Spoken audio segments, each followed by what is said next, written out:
Distinguished ladies and gentlemen, please allow me to express my warm appreciation to our host country for organizing this conference and this World Water Forum.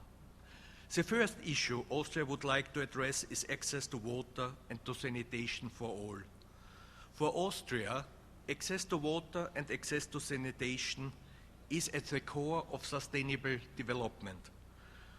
This is why water is a clear focus in our development assistance, and this is why Austria supported very strongly that access to water and sanitation and a dedicated water goal is on the top of our ministerial declaration.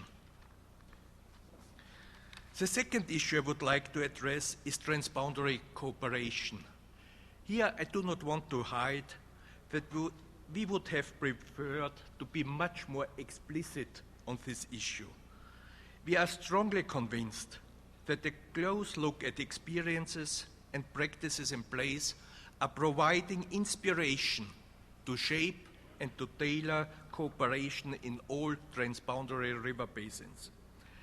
Experiences in place include UNEC Water Convention and its structure in place with more than 20 years of experience, and include international commissions in place for Danube-Rhine and other international basins.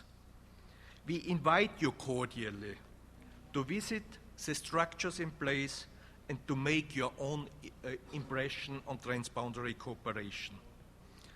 Last but not least, please allow me to make a particular plea for enhanced policy coherence.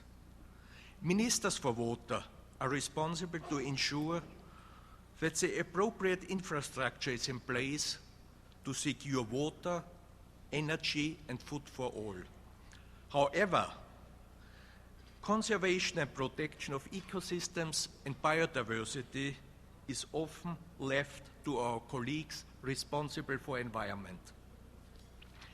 Excellencies, distinguished ladies and gentlemen, the future Austria would like to see is a world with infrastructure in place to secure water, food, and energy for all. However, we would like to see this not at the expense of considerable less beauty in nature, and definitely not at the expense of further tremendous losses in biodiversity and ecosystems. This is why Austria is deeply convinced that we have to enhance work for stronger policy coherence, and therefore we strongly support the nexus approach in food, water, and energy. We have to align and we have to harmonize policy measures inside and outside the water sector. In addition, we have to consider in our decision-making the need to conserve and to restore ecosystems and biodiversity. By doing so, we will find appropriate trade-offs, and we will be able to avoid irreversible damage for our environment.